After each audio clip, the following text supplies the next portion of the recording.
гин гэж та харж байна. Чадж гин гэж харж байгаа. Яагаад тэгэхээр чуулган яг зарим хүмүүсийн хувьд бол нээлттэй хийчих чуулган хуралцсангүй 4 дахь 5 дахь хуралцсангүй ч гэдэг юм уу тиймэрхүү асуудлыг яригдж байгаа. Гэхдээ аливаа асуудал өөрөө чуулганы нэгдсэн хуралдаанаар хилцэгдэхээс өмнө байнгын хороодоор хилцэгдэх ёстой. Тэр утгаараа бол байнгын хороодын хурлууд бол нэлээд ачаалтаа явж байгаа. Одоо жишээлх юм бол төрийн байгууллага өчигдөр гэхэд 5 дахь өдөр болон өчигдөр төрийн байгуулалтын байнгын хороо, эдийн засгийн байнгын хороо хамтарсан хурал хийгээд Монгол Улсын хөгжлийн 25 оны төлөвлөгөөний гүйцэтгэл, мөн засгийн газрын 24-с 28 оны үйл ажиллагааны хөтөлбөрийн гүйцэтгэлийн тайлан, мөн 5 жилийн буюу 24 он хүртэлх хөгжлийн хөтөлбөрийн тайлангийн үнэлгээг хэлэлцсэн. Энэ бол бас нэлээд галтай хэлэлцүүлэг болж өнгөрсөн. Мөн түнчлэн өнөөдөр жишээлх юм бол явагдаж байгаа хэлэлцүүлэг болохоор төрийн болон орон нутгийн өмчийн компаниудыг эрх зүйн байдлыг эрх зүйн орчныг сайжруулах, энэ дээр илүү засаглалыг сайжруулах тал руугаа бол хуулийн төсөлтэй холбоотойгоор яг энэ ажлын хэсэг хэлэлцүүлэг хийж байгаа.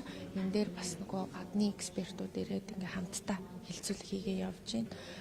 Мөн түнчлэн бусад хуулийн ажлын хэсгүүдийн хуралдаанууд явж байна. Өнөөдөр гэхэд жишээлбэл виртуал хөрөнгийн эрх зүйн орчин сайжруулах ажлын хэсэг бас хуралдан тий.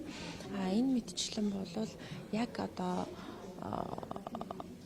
энэ хаврын чуулганаар хилэлцэх ёстой хуулийн төслүүдтэйгээ урьдчилсан байдлаар хилэлцэх хэсгийг нь байнгын хороодууд дээр хилэлцэж байна.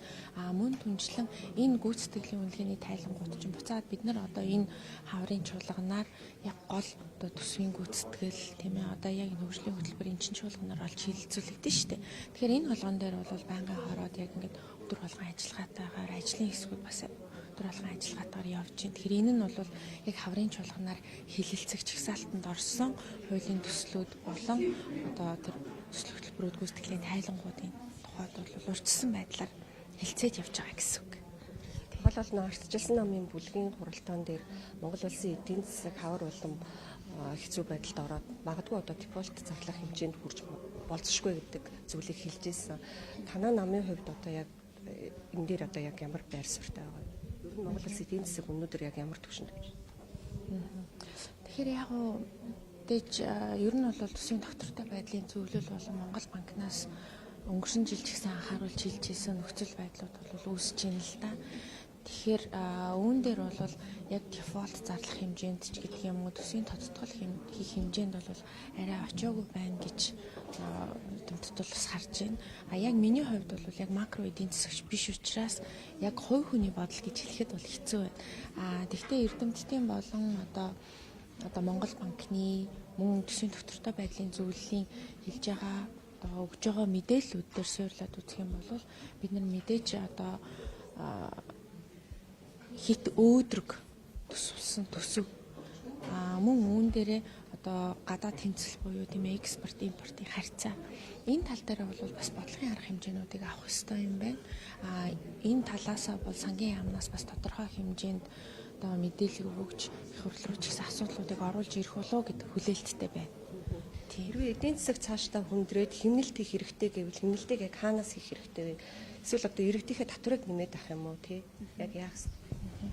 Тэгээ энэ хаврын чуулганаар бас нэг хилцэх гол том сэдэв бол татварын багц хуулийн өөрчлөлт байгаа шүү дээ. Тэгэхээр энэ дээр бол татварын ерөнхийдөө иргэддэр болон аж ахуйн нэгждэр ирж байгаа татварын ачааллыг бууруулах гэдэг гол зорилготой явж байгаа. Энэ нь сая яг хэлснээрээ нөгөө төсөвт нөлөөлөл маань яаж орж ирэх вэ гэдэг бас тооцоол юмнууд нэрсэн байгаа.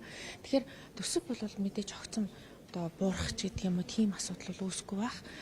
Гол нь төсвийг нэмэгдүүлэх гэдэг талаасаа тийм татварыг нэмэх байдлаар бол бодлого явахгүй болов гэж харж байгаа. илүүтэйгээр төсөв одоо жишээлбэл химнэлт хийнэ гэдэг маань бид нар сая 24 онд алдагдaltaгүй төсөв батлана гэд нэлээд химнэлтийн ажлууд хийлээ шүү дээ. Тэгэхээр яг энэ химнэлтийн ажлууд бол бид нар нөгөө наад захын өвдгийн төрийн албан хаагчдынхаа цалин гэдэг юм уу орон тоон дээр бол шууд халтгаад айгүй төвхтэй. Ихэнх нь бол яг одоо багш тий эрүүл мэндийн салбарт ажиллаж байгаа ажилтнууд энэ дээр бол бид нар таналт хийх урсгал зардлыг хэмнэхэд бол үнэхээр хэцүү юм бэл. Харин зөвхөн хөрөнгө оруулалтын зардлууд дас хэмнэх гэдэг маань тэр хөрөнгө оруулалтыг зогсоох биш. Сая ингээд тайлан харж байхад бол одоо нөгөө тэр төлөвлөгөөний тайлан харж байхад төлөвлөгөө өөрөө маш бага биелэлтэй байгаа. Гэтэл нөгөө санхүүжилт нь өөрөө маш бага зарцуулалттай. Яасан бэ гэхээр тэр зарцуулалтууд өөрөө төр хувийн хвшлэр түншлэр хэрэгжих төслүүд тийм ээ. Мөн түнчлэн гадаадын болон дотоодын хөрөнгө оруулалтаар хийгдэх ёстой, санхүүжилт нэгдэх ёстой. Энэ төслүүд явагдаж чадаагүй байгаа байхгүй. Тэгэхээр өөрөөр хэлэх юм бол юу гэхээр бид нар хөрөнгө оруулалтын том төслүүд одоо гол хөрөнгө оруулалтын төслүүдээр дарамт учруулахаас илүүтэйгээр нөгөө төр хувийн хвшлэрээ түншлэрээ хийдэг болъё. Энэ дээр дотоод гадаадын хөрөнгө оруулалтаар хийдэг байя. Тэгэхээр дотоод гадаадын хөрөнгө оруулалтыг бид нар татаж оруулж ирэхин тулд яах юм бэ гэхээр дахиад нөгөө татварын бодлого чинь байхгүй. Өнөөдөр бид нар гадаадын хөрөнгө оруулалт дээр одоо дотоодын хөрөнгө оруулалт, дотоодын аж ахуйн нэгжүүд бол жишээлбэл 10% татвартай байж итэл гадаадын хөрөнгө оруулалт бол бүтэн дүнгээс 20% татвартай байхгүй. Энэ мэтчлэнгээс болоод гадаадын хөрөнгө оруулалт чинь шийдэгдэх боломж нь өөрөө хүнд байгаа дээ. Тэгэхээр энд нар бид нар одоо төсөв бага байна гэж татвар нэмэхээс илүүтэйгээр харин төсвөөр хийгдэж байгаа үйл ажиллагаануудыг яаж өөр санхүүжилтийн хөөсрөөр хийх вэ гэдэг дээр анхаарах энэ талаас бас татварын бодлого бас сайн зэгцтэй болох хэрэгтэй гэдэг ийм л бодол бас байгаа даа. Тийм. Засгийн газраас нөгөө татвар хурамжийг бууруулах шийдвэрийг танилцуулсан шүү дээ. Үүнд одоо нийслэл хамаарах хэрэгтэй гэж та бодож байна. Яг уу нийслэлийн албан татвартай холбоотой автоэрийн хэрэгслийн албан татвартай холбоотой бол нэлээд юм талцсан юмуд явагдаж байгаа л да. Гэхдээ ер нь бол бас нэг юм бид нар бас сайн ойлгох хэрэгтэй байгаа даа. Юу гэхээр өнөөдөр бид нар төвжрээ ихтэй байна буюу автомашин хит өндөр байна. Дээрээс нь буцаагаад эн чинь өөрөө зөвхөн замыг уртсгах ч гэдэм үү замыг өргөсгснөөрөө тэр төвжрэл алга болохгүй тийм ээ. Нөгөө талаас агаарын бохирдолд эзэлж байгаа автомашины яг бохирдуулалтын хэмжээ өөрөө маш өндөр байна. Энэ утгаараа бол юу гэдгийг урт одоо 10 жилээс дээш болсон гэдэг юм уу тийм ээ.